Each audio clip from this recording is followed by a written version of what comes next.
অনুষ্ঠান বাড়ির স্টাইলে বানালাম আজকে ভেজ ডাল। Hello everyone, welcome my channel. শুরু করছি একটি নতুন ভিডিও। আজকে আমি বানিয়েছি ভেজ ডাল, যেটা আমি এখানে দিয়েছিলাম। এখানে 1 কাপ মতন সোনা মুগ ডাল নিয়েছি, আর নিয়েছি সবজির মধ্যে নিয়েছি ফুলকপি, গাজর, বিনস, কড়াইশুঁটি আর টমেটো, সব আমি ছোট ছোট করে কেটে নিয়েছি।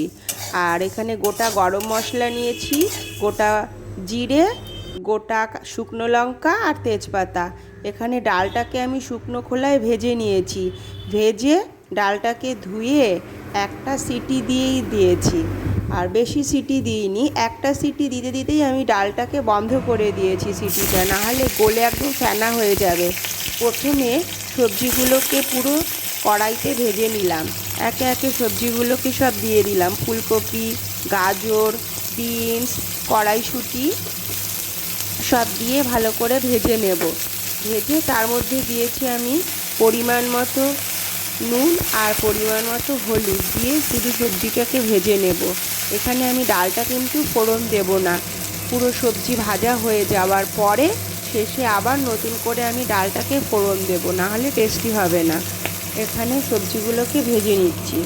তারপরে এদিকে আমি ডালটার মধ্যে টমেটোটা দিয়ে দিয়েছিলাম। ডালটাকে আগে জল দিয়ে গুলে নিলাম, গুলে টমেটোটা দিয়ে দিলাম।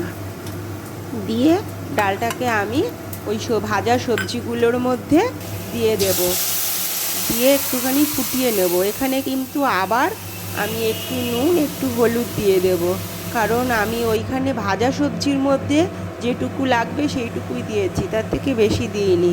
তাই ডালটার মধ্যে আবার একটু আন্দাজ মতো নুন আর হলুদ দিয়ে পুরো ডালটাকে ভালো করে ফুটিয়ে নেব।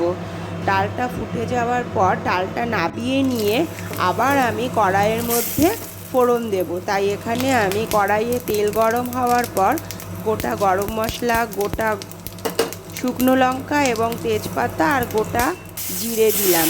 দিয়ে ডালটাকে আমি ফোড়ন দিয়ে দিলাম। ডালটা ফোড়ন হয়ে যাওয়ার পর একে আমি ভালো করে ফুটিয়ে নেব।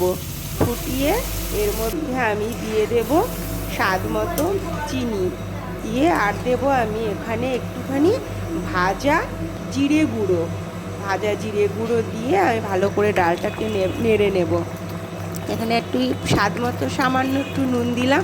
আর এখানে কিন্তু ডালটার মধ্যে কাজু আর কিশমিশ দেওয়া দরকার, কিন্তু আমি কাজু আর কিশমিশটা দিইনি, অতটা পছন্দ হয় না বলে, সেই জন্য। তোমরা কিন্তু এখানে কাজু আর কিশমিশটা ইউজ করতে পারো। কেমন লাগলো তোমাদের জানিও। ভালো লাগলে like, comment, share and subscribe করো। Thank you, tata.